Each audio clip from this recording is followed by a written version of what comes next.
Universidad de Extremadura. Se trata de un acontecimiento que será, si cabe, más celebrado entre los propios ciudadanos extremeños, porque esta escuela, que hoy inaugura el presidente de la Junta de Extremadura, ha sido creada para mejorar y perfeccionar la formación de unos servidores públicos más preparados y eficaces que gestionen sus demandas, sus necesidades y unos bienes y servicios públicos de mayor calidad cada día. Esta escuela no ha sido creada como instrumento de reproducción endogámica de la burocracia, ni como motor cerrado al servicio de intereses de minorías corporativizantes. Todos los empleados públicos de la Junta de Extremadura y de las autoridades locales de la región, con la colaboración de los representantes sindicales de los empleados públicos. Esta escuela tendrá por misión formar servidores públicos atentos, activos y preparados para servir al interés general regional.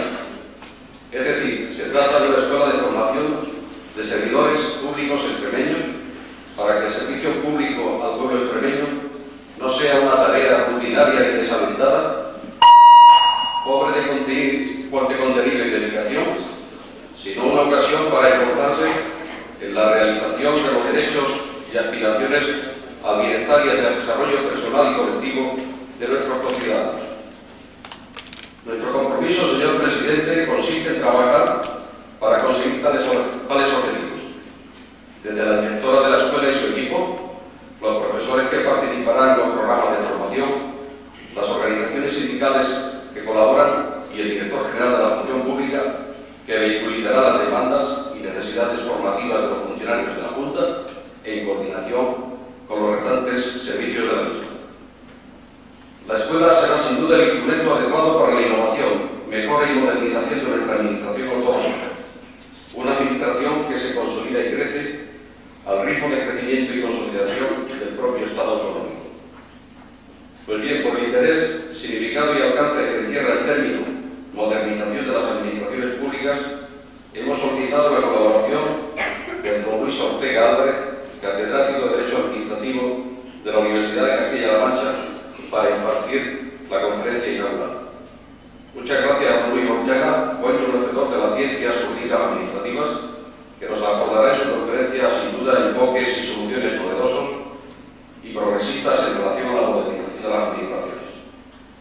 Del amplio currículum de don Luis Ortega Álvarez quisiera resaltar sus tareas como director del Centro de Estudios Europeos de la Universidad de Castilla-La Mancha, su función como vicerrector de Asuntos Institucionales de la misma universidad, así como su tesis doctoral sobre la negociación colectiva de los funcionarios, dirigida por Eduardo García de Terría, amén de los 6 libros de Derecho Administrativo, de los que es autor, y la multitud de artículos y traducciones sobre temas jurídicos. Finalmente, agradezco igualmente la presencia del director general de INAD, don Manuel Blanco Leaz, el presidente del Tribunal Superior de Justicia de Extremadura y de los altos cargos y autoridades, representantes sindicales y trabajadores de la Junta que han atendido a nuestra invitación. Muchas gracias. Seguidamente tiene la palabra el señor presidente de la Junta de Extremadura.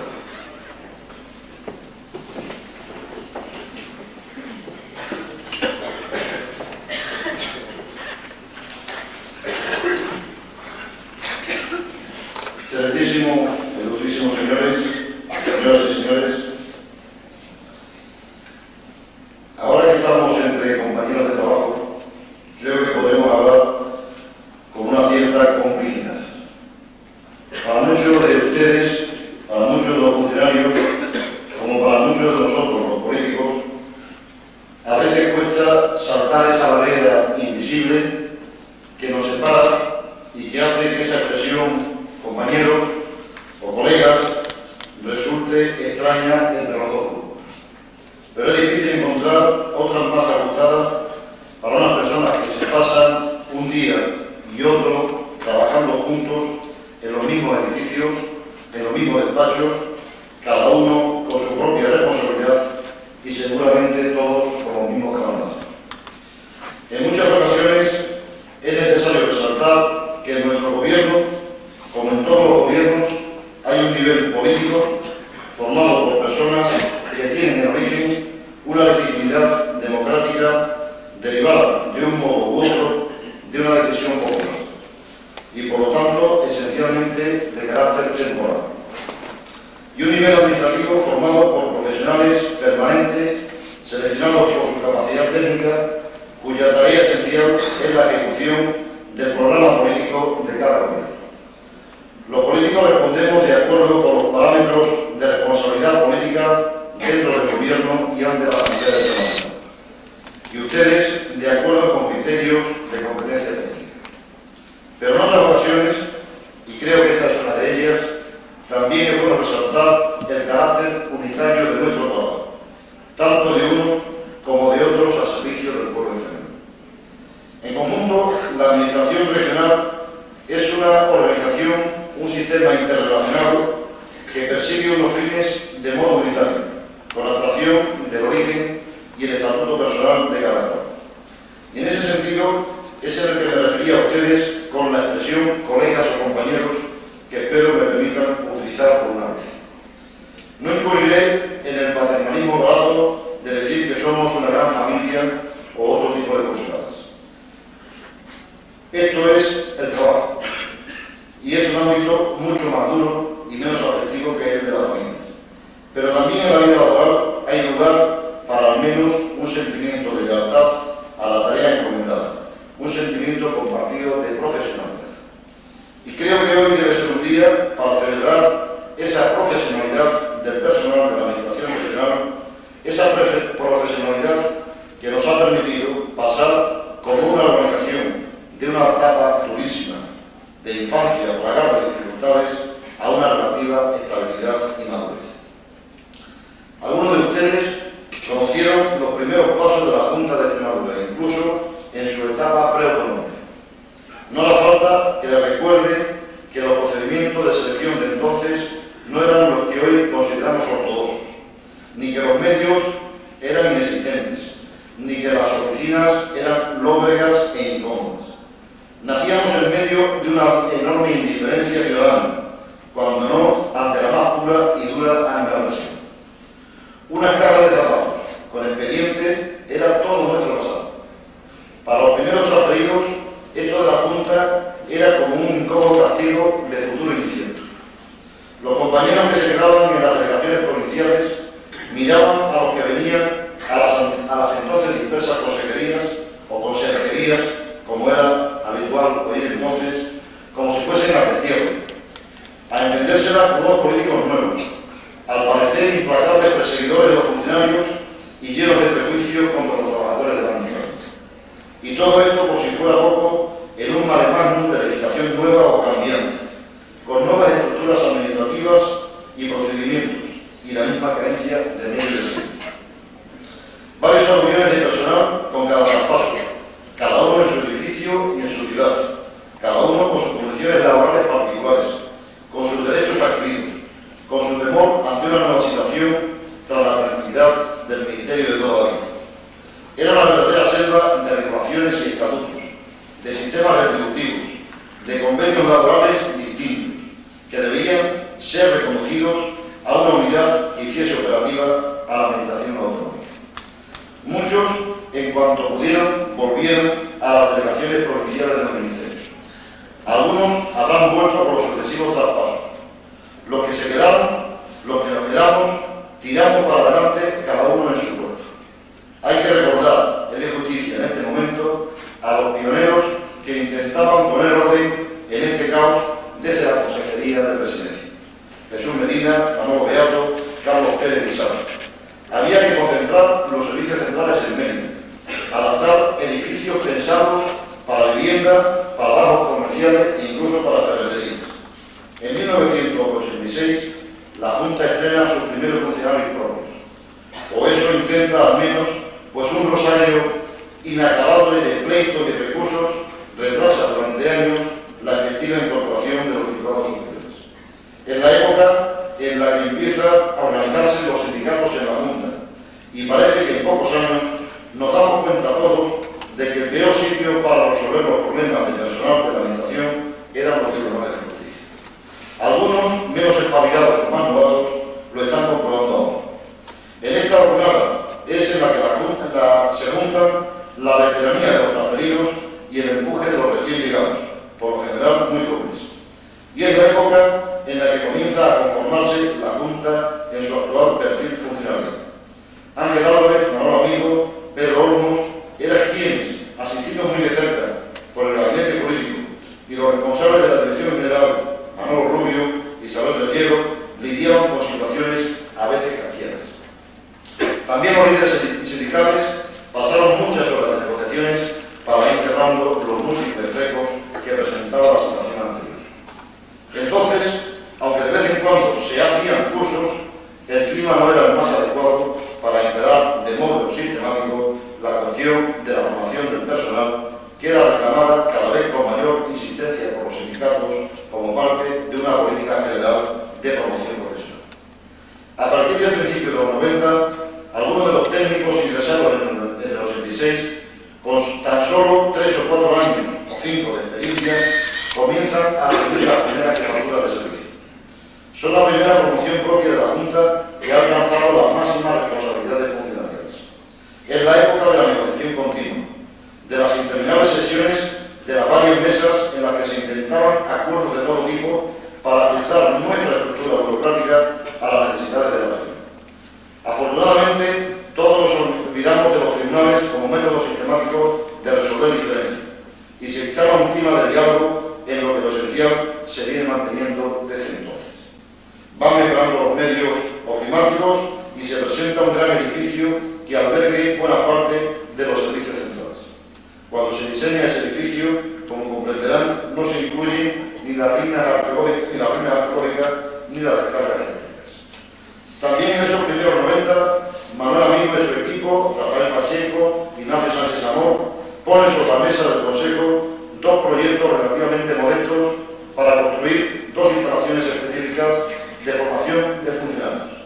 La Academia de Seguridad, ya en funcionamiento e inaugurada en Badajoz, y este edificio que nos alberga hoy, encargado a un reputado arquitecto, Francisco Javier Saiz, que debe suplir con imaginación el ajustadísimo presupuesto del que se le dota.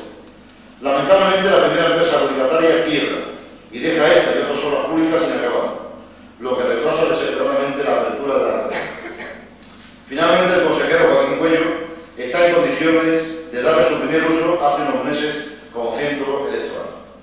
Hoy la inauguro con Victorino Mayoral como responsable de Presidencia y Trabajo, y con Chema Ramírez, con quien trabajé de cerca en Presidencia en la Dirección General de la Función Pública.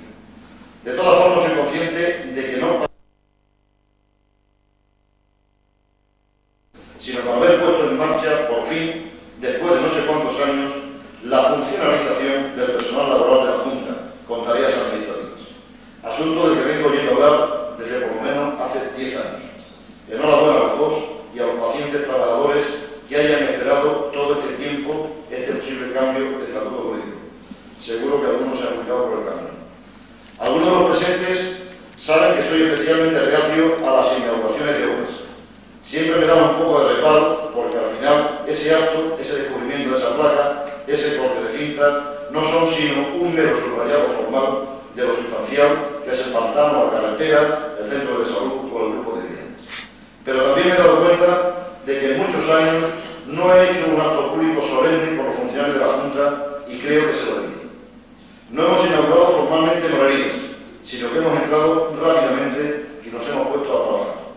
Creo que los ciudadanos extremeños no merecían que se les admitiese ni un día más en instalaciones y oficinas que eran ya dignas de una administración de nuestro tamaño y de nuestra responsabilidad.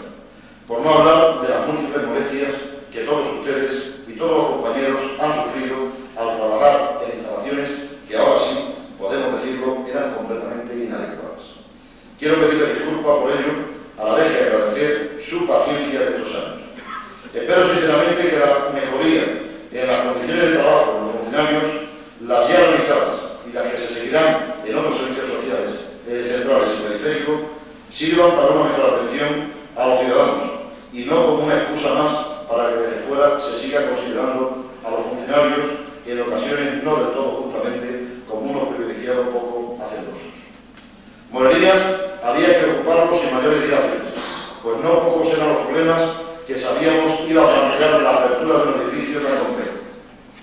Pero la apertura formal de este centro de formación me ofrecía esta posibilidad de reconocer públicamente la labor de un funcionariado sin el cual la creación de la comunidad autónoma no hubiera sido posible. Los impulsos políticos del gobierno regional han llegado hasta cada rincón de la región, porque hasta allí los han hecho llegar un agente forestal, un retén de incendio, un inspector de consumo, una brigada de reparación de carreteras, un veterinario, una educadora o un mecánico. Lo que quería hacer hoy en este acto es sencillamente agradecer ese leal esfuerzo profesional de todos ustedes y de sus compañeros, si me permiten, de mis compañeros. Ha sido una gran satisfacción para mí, aunque conozca personalmente a muy pocos de ustedes, haber trabajado hasta ahora con un personal con un grado tan notable de motivación y preparación técnica. Espero que en el futuro la motivación no falte y que la preparación pueda mantenerse merced a esta academia de formación que en este acto queda inaugurada. Muchas gracias.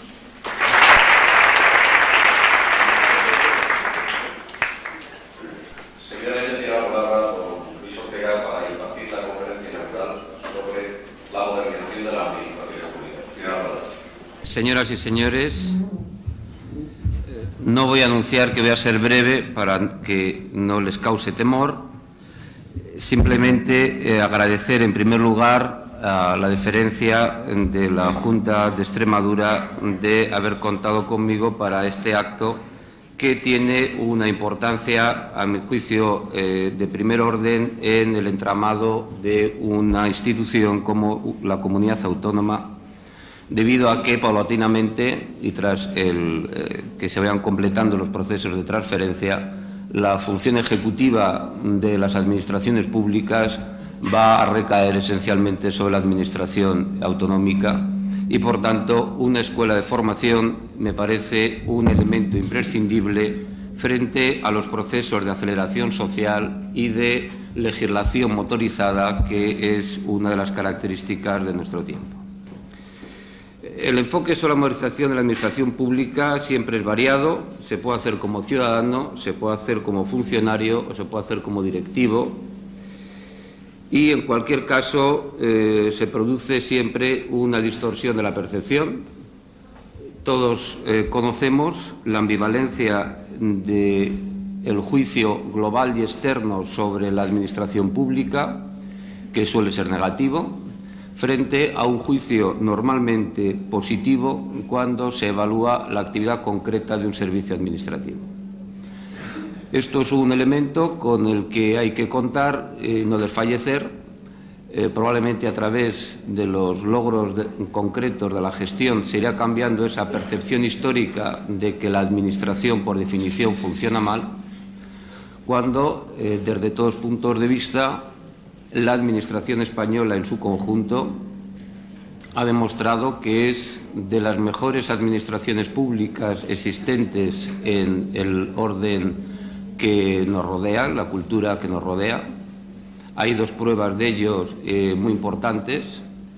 El éxito relativo, cuando digo relativo, es dentro de los parámetros en que se mueve, de la presencia de España en las comunidades europeas, solamente es posible a través de una administración pública que es capaz de transmitir información y toma de decisiones en tiempo real y en tiempo más ágil que otras administraciones públicas, lo cual ha sido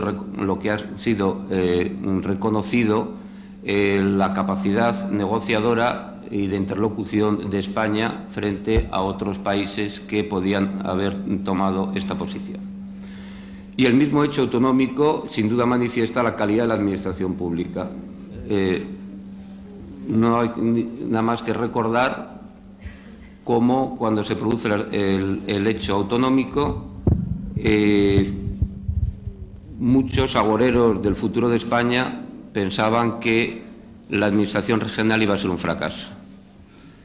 Bien, aparte del indudable componente político en la dirección de los servicios de las comunidades autónomas, que duda cabe que si no se ha producido una caída en la prestación de los servicios públicos, ha sido porque había una administración pública profesionalizada que estaba trabajando ya descentralizadamente en el territorio y que asumió la dirección de los servicios y de los expedientes sin producir dicha caída.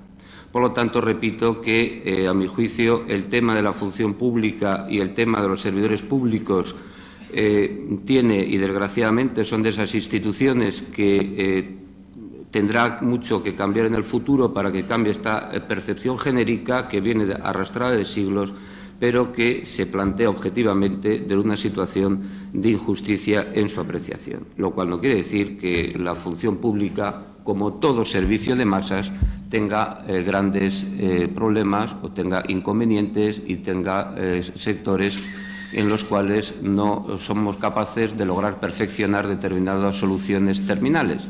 Pero esto se produce dentro de la organización privada en todo gran servicio público también masivo. Es decir, no creo que sean muy diferentes los problemas que hay para recuperar un pago indebido a la seguridad social que para que la compañía eléctrica modifique un recibo indebido por exceso de consumo que tú no has producido. Es decir, el debate frente a la organización privada de masas es similar a los problemas que tiene el debate frente a la administración pública de masas y, sin embargo, nadie nos cuenta las historias de los defectos del sector privado. Siempre se está focalizando los defectos del sector público cuando con menores medios acomete mayores empresas. El tema de la modernización me parece un tema importante. Me parece que hay que seguir además rechazando como profundamente reaccionario ese eslogan que funcionó como buque insignia de los administrativistas y el derecho administrativo, de que las constituciones pasan y el derecho administrativo permanece. El derecho administrativo no permanece, el derecho administrativo cambia y precisamente en materia de modernización lo que hay que plantearse es que no hay una modernización, sino que hay un proceso permanente de modernización. No se puede hablar de una reforma de la Administración, parece un enfoque equivocado. La reforma de las administraciones tiene que ser concebido como un proceso permanente de adaptación a tampoco diríamos a las necesidades, ni eslogan estos que a nuevos retos, nuevas resoluciones, no. El proceso de modernización tiene que ir paralelo al proceso democrático, en función de los fines públicos que los representantes democráticos atribuyan a las administraciones. Lo que hay que sí tener una comunicación intensa entre representantes democráticos y técnicos de la gestión pública en explicar a los representantes democráticos los límites de la gestión pública para que a veces no pongan en manos de la gestión pública fines que no es fácilmente trasladables en métodos de gestión. Pero en cualquier caso, este es el debate, esta es la dialéctica, que es decir, hay que transformar la Administración en la medida en que los fines públicos que se trasladan a la Administración van cambiando por el legislador democrático. Y el principal legislador democrático que hemos tenido en los últimos tiempos, que ha sido el constituyente, ya trasladó a la Administración importantes retos de modificación. Separó el temor de la Administración de autoridad, dotándonos de una garantía directa de los derechos y libertades. La Constitución nos quitó de medio el temor de la Administración pública represiva y colocó al individuo al mismo nivel que al Estado delante de los tribunales a través de los procedimientos de amparo. La Constitución introdujo el sindicalismo y el derecho de huelga en la función pública, introdujo el principio de eficacia y de eficiencia en la gestión de los fines públicos y en la obtención de los resultados sociales, introdujo un modelo de Estado descentralizado que permitía nuevas políticas de gestión de la mano de cada autonomía territorial, consolidada la gestión local desde el principio de las autonomías, contando en ese sentido con sus propios medios, sin controles externos gubernamentales. Impulsó la aparición de nuevos planteamientos como las formas de cooperación y colaboración y la necesidad de introducir en la Administración central de forma ordinaria las técnicas de planificación y coordinación. Y finalmente se produce la diferenciación constitucional de la posición del Gobierno respecto de la posición de las administraciones públicas. Este planteamiento innovador que estaba en la Constitución frente a muchos que decían que la Constitución no había modificado el Estatuto de las Administraciones Públicas, fue desarrollado por una intensa legislación de los años 80, partiendo por la Ley de Medidas, que intentó superar el control endógeno de la Administración por parte de los altos cuerpos de la Administración y recuperar la dirección de la función administrativa a los responsables políticos. Introduce el sistema de puestos de trabajo, introduce la movilidad y la garantía de la carrera administrativa, incluso entre distintas administraciones públicas, y procede a la racionalización de los cuerpos administrativos. Formaliza además los aparatos de staff del entorno del responsable político a través de la figura de los gabinetes y racionaliza el sistema retributivo con una intención de dotar a la carrera de un sistema de incentivos profesionales. La Ley de Incompatibilidades apuesta por la profesionalización y la eficiencia en los servicios públicos, en el sentido de entender que se debe tener un único puesto de trabajo público. La Ley de Libertad Sindical unifica los derechos de sindicación y de acción sindical entre funcionarios y trabajadores, introduce el reconocimiento del derecho de huelga. La Ley de Organización y Representación de los Funcionarios introduce un sistema de acción interna y negociación colectiva de funcionarios. Los procesos de transferencia a las comunidades autónomas han producido la creación de una nueva burocracia, la burocracia autonómica. Creamos una administración electoral fuera del anterior control político, judicializando la dirección de esta administración electoral. En la última Ley de Régimen Jurídico de las Administraciones Públicas se introduce los principios de cooperación y coordinación entre las administraciones públicas y los derechos de los ciudadanos frente a las administraciones públicas a través de un énfasis dado en esta ley, así como la introducción técnica de la terminación convencional del procedimiento, es decir, el avance hacia los modelos negociales de resolución administrativa. Es decir, que ha habido una intensa labor de puesta en práctica de todos estos principios de modernización en estos años. Ahora bien, junto a este elemento de carácter legislativo, es cierto que el planteamiento de la modernización se tiene que hacer también en otro entorno cultural de conceptos. Por ejemplo, la ruptura del concepto de interés público unitario. Se nos enseñó de que, desde una perspectiva cuasi escolástica o tomista, de que había un único interés público al cual estaba puesto al servicio de la Administración.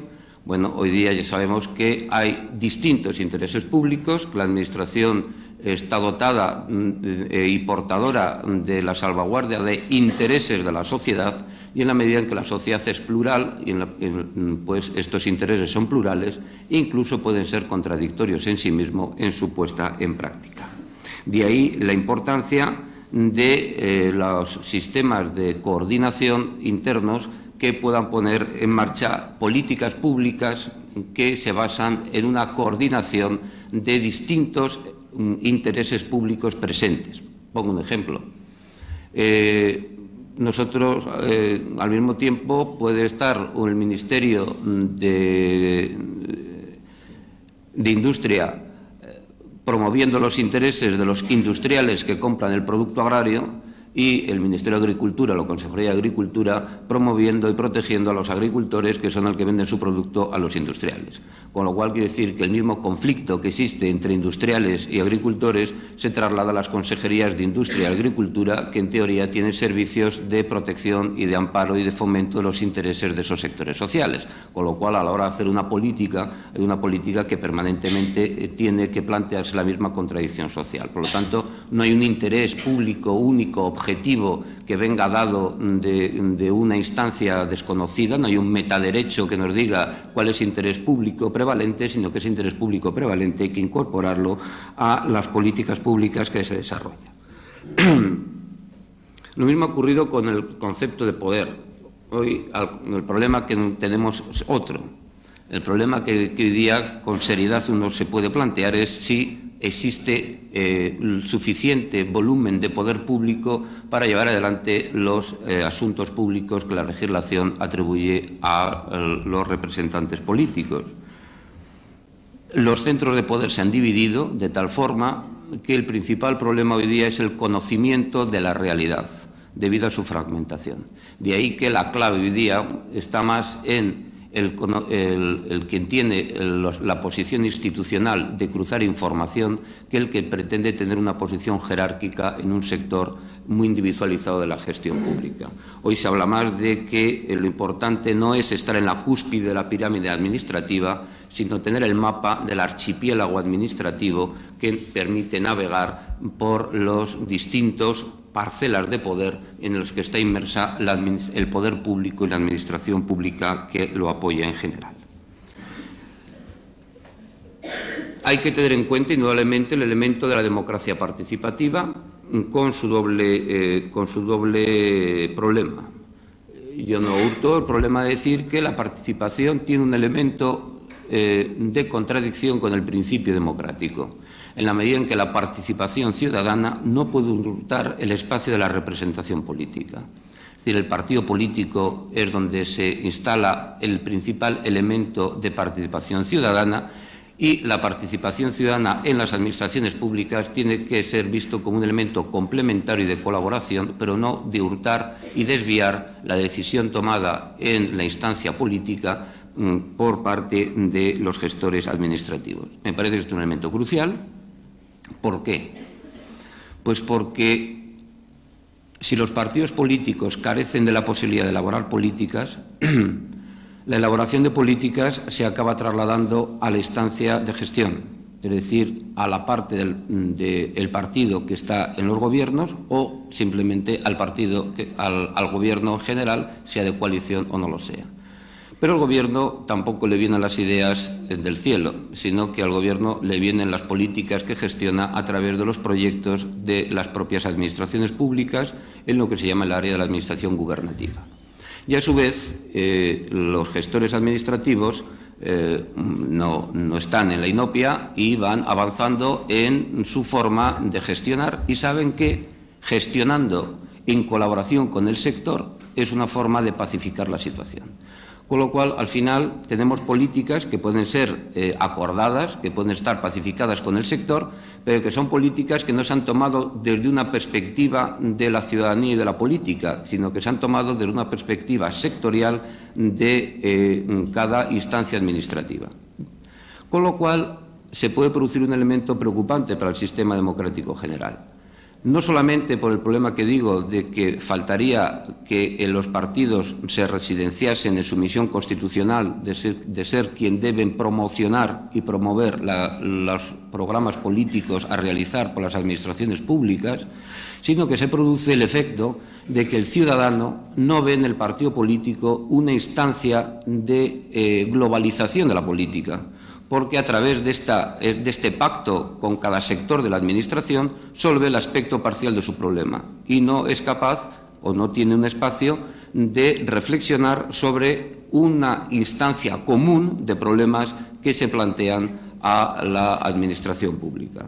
De ahí que hay una pérdida del espacio típicamente lo político para pasar a un espacio típicamente lo administrativo, con lo cual tenemos el problema de que se desciende también del nivel de ciudadano a nivel de cliente usuario de un servicio público. Y hay que recuperar, a mi juicio, desde la perspectiva democrática, el espacio de lo colectivo, el espacio de lo público como un espacio de debate de problemas. Y el último elemento cultural, indudablemente, es la concurrencia con el sector privado. Pero es una concurrencia ambivalente, es decir, en la medida en que se ha producido una ilimitada introducción de las administraciones públicas en cualquier espacio social, por demanda de la sociedad, por demanda de los sectores que piden que sus intereses sociales sean protegidos por la Administración, no hay, digamos, ningún espacio reservado a lo privado, puesto que todos los espacios privados de alguna forma demandan amparo, gestión pública, intervención pública, pese a que luego se pueda predicar lo contrario. Y por lo tanto, la ambivalencia es tal que las formas de gestión también se ven afectadas por esta doble perspectiva.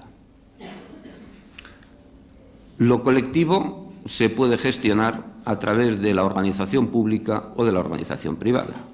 Es decir, la histórica figura de la concesión administrativa es una figura histórica de gestión de servicios públicos a través de la organización de los servicios en forma privada, bien que con un marco de fines públicos o de condiciones públicas preestablecidas. Pero digamos que el núcleo de la gestión se realiza a través de la organización privada. Con lo cual, el problema es que sí que la Administración quiere gestionar directamente y no indirectamente a través de la concesión de servicios, lo que se plantea es si gestiona a través de técnicas privadas o de técnicas públicas. O de otra forma, cómo se trasladan las técnicas privadas a la gestión pública. ¿Por qué? Pues porque si de las técnicas privadas se deriva una gestión más barata, ante uno de los problemas que veremos a continuación, que vienen dados para el futuro, que es limitación de gasto público, si a igual volumen de gasto público le añado mayores necesidades sociales, o gestiono más barato o no puedo dar abasto a satisfacer las necesidades. Y si no hacemos un derecho público tan barato como el derecho privado, el gestor tiene la tendencia a gestionar en derecho privado. Pese a que pueda haber todo tipo de patologías, de gente que se vaya, o acusaciones de que esta tendencia al sector privado se hace porque el gestor privado gana más salario que el gestor público.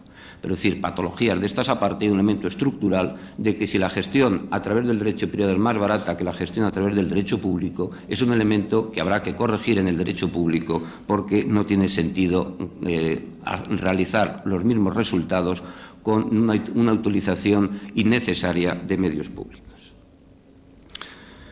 Y luego está derivado de la interrelación entre Estado y sociedad el hecho de que el principio de autoridad en la relación con los ciudadanos, el individuo y de los grupos en que se organiza, y por lo tanto es evidente que desde esa perspectiva hay un llamamiento al individuo a actuar en grupo en la defensa de sus intereses colectivos. Y este es un elemento fundamental también en el planteamiento del derecho administrativo y de las administraciones públicas.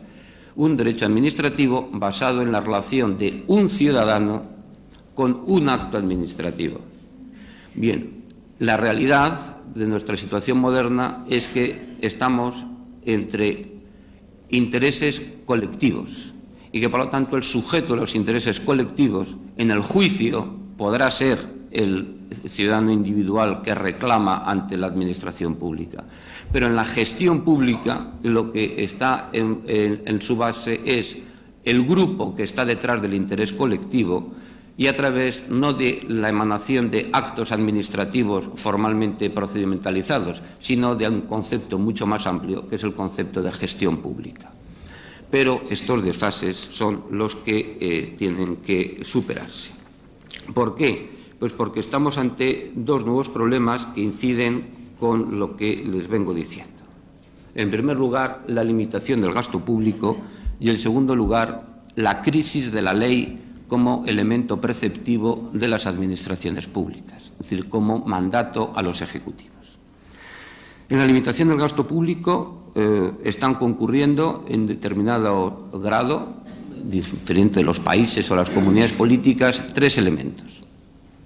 Uno, el límite político, derivado del concepto de mayoría satisfecha de Galbraith que todos hemos leído, o del otro concepto también que se difundió de la mayoría de los 2/3 frente al tercio inferior, es decir, que hay una parte de la sociedad que es mayoritaria en su grado de confort y no quiere pagar impuestos para subvencionar las necesidades sociales de la minoría inferior. En la medida en que esto suceda, es indudable que se plantea un elemento político de primer orden dentro del elemento democrático, porque la mayoría no querrá gastar dinero en beneficio de la minoría. Y como quien manda en democracia es la mayoría, hay un límite político de indudable importancia. En segundo lugar, hay un límite jurídico que nos afecta a España en el plan de convergencia europea, en el cual hay en estos momentos ya un elemento jurídico que impide una expansión del gasto público que no sea por la vía de los impuestos, que choca, obviamente, con el límite político de la mayoría satisfecha. Pese a que España, hay que recordarlo siempre, tenemos un 5% de presión fiscal inferior a la media europea, igualmente tenemos un 5% inferior a la media europea de gasto público en relación con el Producto Interior Bruto. Es decir, que el espacio político de incidir en mayor presión fiscal en España existe con relación a la media europea.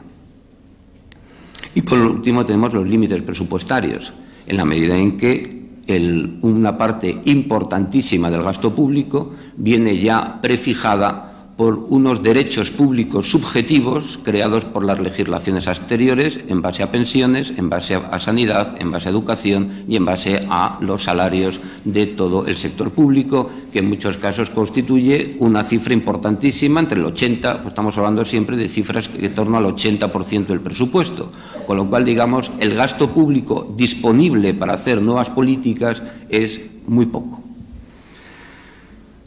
Esto obliga a plantearse, desde la perspectiva de la modernización de las administraciones públicas, un elemento fundamental. Si se mantiene la política de no abandonar el estado de bienestar, el estado de bienestar tiene dos elementos. Uno, la racionalización de las demandas del estado de bienestar, porque por naturaleza las demandas del estado de bienestar son ilimitadas. Y segundo, la necesidad de racionalizar al máximo la gestión de los recursos públicos, puesto que la reforma a las administraciones públicas, uno de los elementos, sea el color político que sea en su administración, va a venir por esta vía. La demanda social no va a cesar y, sin embargo, el gasto público se va a estancar. Entonces, hay dos formas de actuar: eliminar sector público o transformar ese sector público hasta el máximo de su capacidad de eficacia y eficiencia. Pero no se puede obviar este reto, que es evidente. Es cierto que en todo esto no hay que confundir las posiciones conservadoras con las posiciones progresistas, puesto que aislado como instrumento se puede calificar un determinado instrumento como conservador o como progresista, es decir, como favorable al mantenimiento del estado de bienestar o como favorable al desmantelamiento del estado de bienestar. Hay una cuestión que se está poniendo de manifiesto en los últimos debates de las administraciones públicas, que es que es muy difícil sostener desde las posiciones más progresistas que se quiera, dentro de un conocimiento técnico suficiente y de una posición razonable, que puede ir un acompañamiento de la complejidad administrativa a la creciente complejidad social. Los sociólogos están diciendo que la complejidad social tiene tal ritmo de progresión geométrica que si las administraciones públicas pretenden acompasar esa complejidad social, implicaría una complicación de la máquina burocrática que acabaría por no entenderse a sí misma, es decir, porque la complejidad social tiene infinitos puntos de incidencia en esa complejidad, y una de dos: o hacemos una administración pública sin control central, sin ningún control global, y desarticulamos las administraciones públicas para que ellas por sí mismas, los distintos centros directivos, acompañen a su sector social con su propia complejidad, pero con la dificultad de reconducir todo ese acompañamiento desde una perspectiva de política global, o se abandona esta idea de acompañar a la complejidad de la sociedad y la administración se limita a concentrarse en determinados sectores importantes que los asume como los elementos reto, los elementos propios. Por lo tanto, no se trata ni siquiera del planteamiento de disminuir el Estado, sino el problema que se plantea es que el Estado, el aparato público, difícilmente va a crecer, digamos, a ritmo de la Internet. Es imposible plantear eso, porque eso implicaría tal burocratización de la sociedad que la haría inviable de gobernar. Y además complicaría muchísimo el proceso de toma de decisiones internas. puesto que al final esa complejidad social no tiene una responsabilidad de un resultado social, mientras que la organización pública tiene una responsabilidad del resultado social y, por lo tanto, no podemos aventurar a la administración pública a un camino que no se sabe a dónde conduce y que es propio de la sociedad, pero no necesariamente que sea propio de los sistemas administrativos. El último momento, y para concluir esta reflexión, se refería al elemento de la crisis de la ley.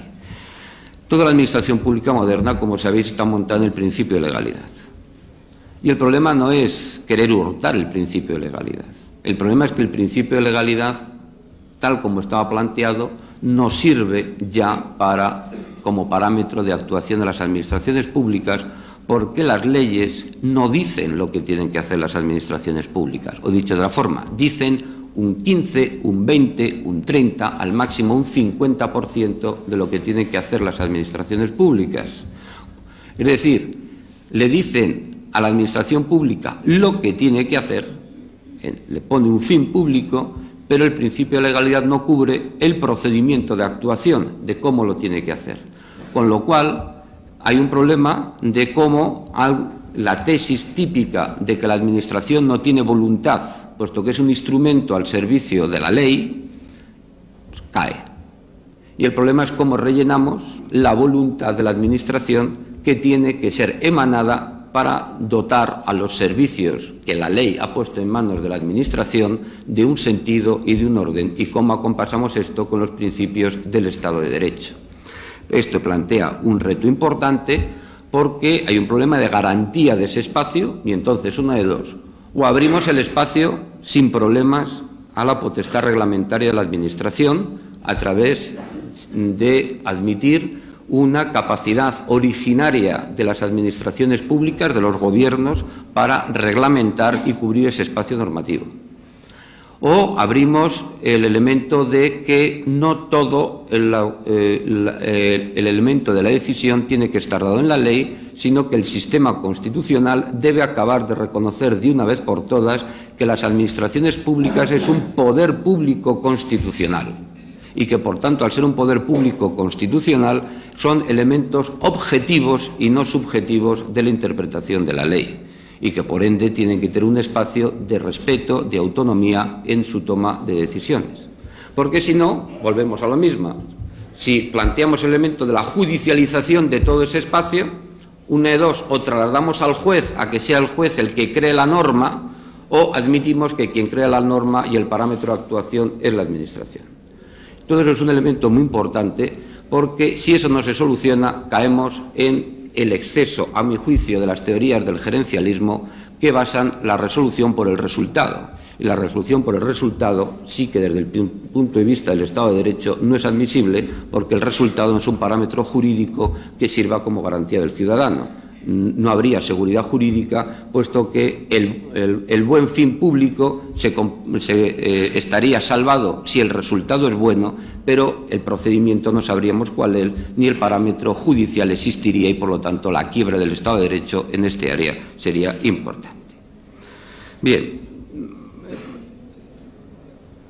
simplemente recordarles que la Ley 2293 de acompañamiento de los presupuestos, al introducir los planes de empleo, introduce ya esta filosofía de que hay que plantearse el redimensionamiento permanente de las administraciones públicas para remodelar los espacios de la Administración, y el proyecto que ha caído por caída de la legislatura de organización y funcionamiento de la Administración General del Estado planteaba claramente un modelo de administración pública responsable, junto del procedimiento administrativo formal, de los resultados de esa actuación administrativa, el establecimiento de estándares de calidad de los servicios públicos, de la creación de un nuevo nivel directivo en las administraciones públicas, responsable de la racionalización de los servicios y responsable del cumplimiento de los objetivos públicos. Por lo tanto, diríamos como conclusión que es fácil definir el modelo y es difícil implantarlo. Es fácil decir que tenemos que tener un modelo flexible en la asignación de recursos humanos. Pero para decir eso tenemos que resolver tenemos que dejar claro que hay que atenuar el derecho de los funcionarios a la movilidad y plantear una política de recursos públicos con las suficientes garantías para que el funcionario sepa que no va a ser tratado de forma arbitraria. Pero si no se modifica el derecho del funcionario a moverse él en la administración pública en función de las vacantes, y no hay una política de recursos humanos, es decir, de utilizar los recursos intelectuales y profesionales de los funcionarios allí donde mejor puedan servir para los ciudadanos, es difícil decir que vamos a tener una política flexible, sino que vamos a seguir con el mismo tipo de política, que es que no hay política de recursos humanos, simplemente está concebido desde la óptica del derecho del funcionario a su carrera administrativa, que es obviamente desde ese punto de vista horizontal en la búsqueda del complemento específico que más le satisface, porque desde su perspectiva es lo racional.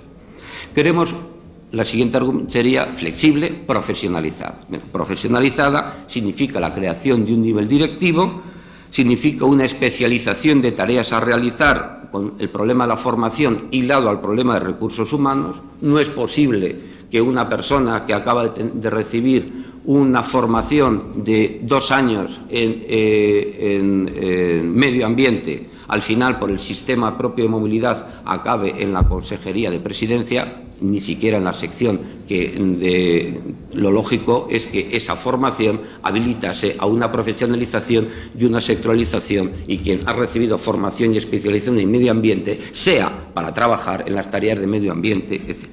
Y luego hablaríamos de una administración transparente, pero una administración transparente implica también una profesionalización desde el punto de vista del acceso de los ciudadanos, implica una profesionalización de la motivación de las resoluciones y implica un elemento de claridad en los procesos de negociación con colectivos para saber con quién y por qué se realiza. Si recuerdan ustedes el brillantísimo libro de don Alejandro Nieto, La organización del desgobierno, decía literalmente: respetándose el derecho, todo parece lícito, el costo, el retraso, la ineficacia, la paralización. Este es un estado de abogados que viven del papel y no de la acción. La administración pública es un gigantesco pleito. Pues bien, la exposición de motivos de la ley de organización, del proyecto de ley de organización y funcionamiento de la Administración General del Estado dice o decía: la nueva ley debe posibilitar que en la Administración General del Estado no existan, desde el punto de vista de la legalidad, lagunas jurídicas que impidan la consecución de los resultados sociales deseados y que pueda producirse una responsabilidad individualizada de la gestión pública desde la buena programación pública y de la valoración de los responsables por los resultados de su gestión. A mi juicio, es evidente que esta última es la dirección adecuada y no la anterior. Muchas gracias.